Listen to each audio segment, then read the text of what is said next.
Hello అందరికీ.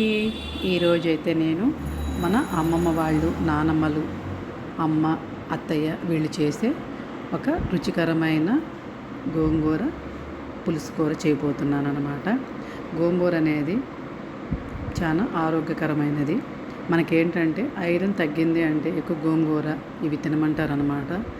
Iron అనేది కరెక్టేనండి. గోంగూర మనం ఉడకపెట్టిన తొందరగా కూడా ఉడకదు, చాలా స్ట్రాంగ్గా ఉంటుంది. దీనిలో ఐరన్ ఎలా ఉంటుంది అనేది ఈరోజు తెలుసుకున్నాను. ఈ గోంగూర అయితే మాకు కస్టమర్ తెచ్చిచ్చాడనమాట. ఈ తెచ్చిచ్చి 2 days అవుతుంది. నేను ఫ్రిడ్జ్లో పెట్టి ఈరోజు అయితే పచ్చడి చేద్దామని కూడా సరే చాలా రోజులైంది గోంగూర పులుసు కూర చేసని ఈరోజు నేను పులుసు కూర చేయబోతున్నాను అనమాట. నా స్టైల్లో నేను ఎలా చేస్తాననేది చూపిస్తున్నాను.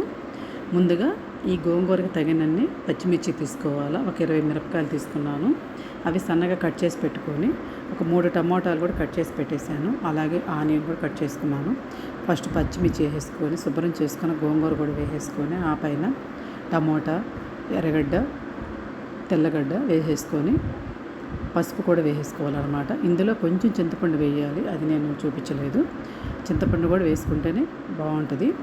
ఇప్పుడు దానిలో ఒక పెద్ద గ్లాసు వాటర్ వేసేస్తే ఉడకాలన్నమాట. ఆకుకూర అయితే మనకి త్వరగా ఉడుకుతుంది. గోంగూర అనేది చాలా లేట్ అన్నమాట ఉడకటం అనేది.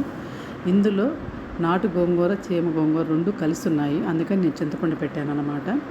ఇలా ఏంటి కుక్కర్లో పెడుతుంది అనుకుంటున్నారా? నేను కుక్కర్ విజిల్ అయితే పెట్టలేదండి. నాకు సిల్వర్ గిన్నెలు లేవు, అందుకని కుక్కర్లో పెట్టి ఉడికించి ఎనుపుకోవడానికి మనకి మంచిగా ఉంటుందని చెప్పి నేను ఈ కుక్కర్లో పెట్టాను అనమాట.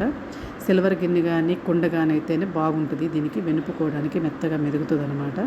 నాకు కుండ, సిల్వర్ గిన్నె 2 లేవు, అందుకని కుక్కర్ గిన్నెలో పెట్టాను. కానీ ఒక 10-15 నిమిషాలకు కానీ బాగా ఎనిగిపోయింది అనమాట, మెత్తగా వచ్చేసింది. ఇప్పుడు నేను పోపు పెట్టేసుకున్నాను. ఇందులో ఇంగువ అయితే ఖచ్చితంగా వేసుకోవాలి మనం, ఇంగువ మెంతులు పులుసు కూరకి.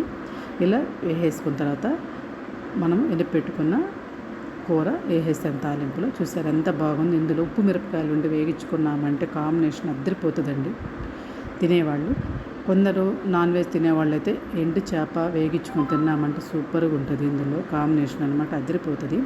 మీకు ఏది కాంబినేషన్ నచ్చుతుందో లైక్ చేయండి, షేర్ చేయండి, సబ్స్క్రైబ్ చేయండి, నా ఛానల్ ఫాలో చేయండి. బాయ్.